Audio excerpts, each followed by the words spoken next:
So here's the final wet results. I love these colors. I think it came out really well. There's a lot of little cells in there. That's what happens with the glue and the Floetrol. Instead of using the Liquitex gloss medium in there, which kind of inhibits the cells a little bit more. I like it. It adds a little something.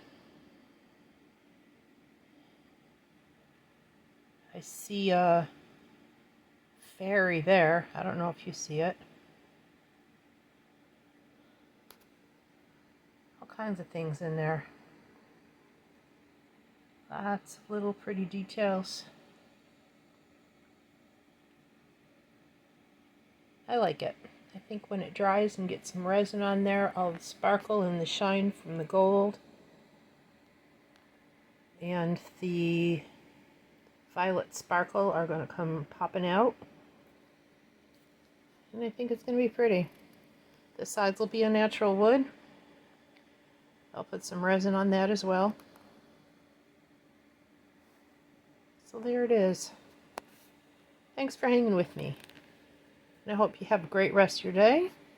Take care of yourself.